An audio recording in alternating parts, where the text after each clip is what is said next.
Welcome to PhilJobNet's podcast, Buhay at Hanap Buhay. Ito po ang unang episode sa series ng podcast ng PhilJobNet. Ako po si Oli, contributing writer at podcaster ng philjobnet.gov.ph. Sa unang episode na ito ay pag-uusapan natin kung ano nga ba ang PhilJobNet. Isa yon. Pangalawa, paano gagamitin ito ng mga naghahanap ng trabaho at ng mga employers. At anong special categories ng PhilJobNet. Pag-usapan din natin kung ano ang JobStart at kung paano ka makakapasok sa JobStart program ng gobyerno. At sa panghuli, ang ating quote for the week. O quote for the week. Alright, ano nga ba ang PhilJobNet? Ito po ang official job portal ng Pilipinas. Anong website ng PhilJobNet? So, i-type nyo, pag nandun kayo sa Google, type nyo yung www.philjobnet.gov.ph. That's philjobnet.gov.ph. Yon. philjobnet.gov.ph. Yun ang official website ng PhilJobNet. So, paano nga ba gamitin ang website natin na philjobnet.gov.ph? Alright. Kung job seeker ka, episode natin na to ay magko-concentrate tayo sa job seekers. So kung job seeker ka, bilang job seeker, mag-register ka sa website. I-fill up ang email address o lagay email address sa espasyo na nakalagay sa website ng PhilJobNet. Maglagay ng password. Tapos i-click ang sign up button.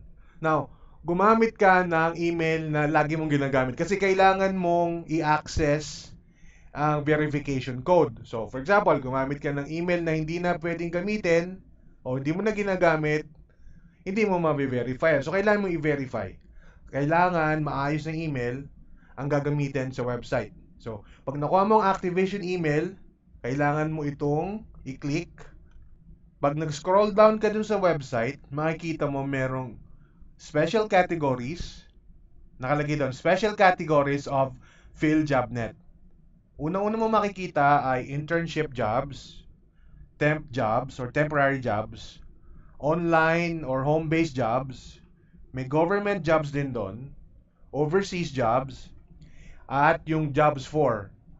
I-click mo yon jobs for, or ilagay mo doon yung cursor mo, makikita mo doon, trabaho para sa high school students or job for high school students, sa kababaihan o women, meron ding senior citizen doon, differently abled or PWDs, meron din para sa mga balikbayan o OFW returnees. Alright, sa mga susunod na episode ay pag-uusapan naman natin kung paano gagamitin ng employers ang PhilJobNet. Alright, para mas madali kayong makakuha ng mga empleyado para sa inyong kumpanya. Yun ang ating next episode. Now, pag-usapan na natin ang JobStart. Ano nga ba ang JobStart?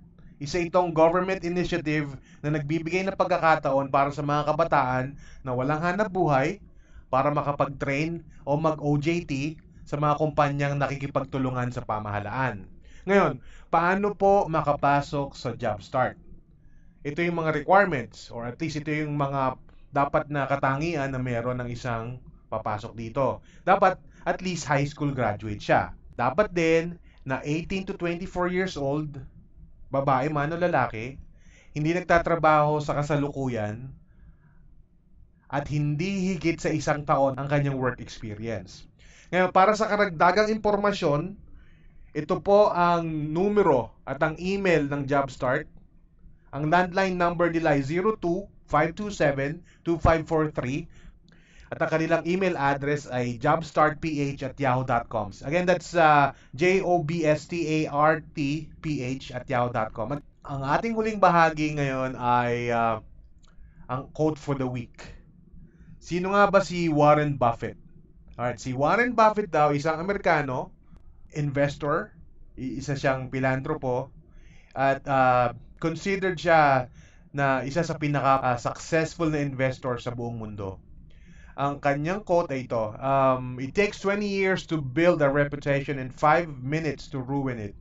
If you think about that, you'll be doing things differently. So, mahirap daw mag-build ng reputasyon 20 years or more para makapag-build ng reputasyon. At madaling-madali lang itong masira. Napakadali lang masira. So, that's our quote for the week. That's Mr. Warren Buffett. At sa susunod na episode ng Buhay at Hanap Buhay ng PhilJobNet, yun, pag-uusapan natin kung paano madaling makakakuha ng mga empleyado ang ating employers sa ating job portal. At paunti-unti i-discuss din natin kung paano mas lalong magagamit ng job seekers ang PhilJobNet. So maraming salamat po sa inyong pakikinig sa aming unang podcast. Sa susunod po ulit.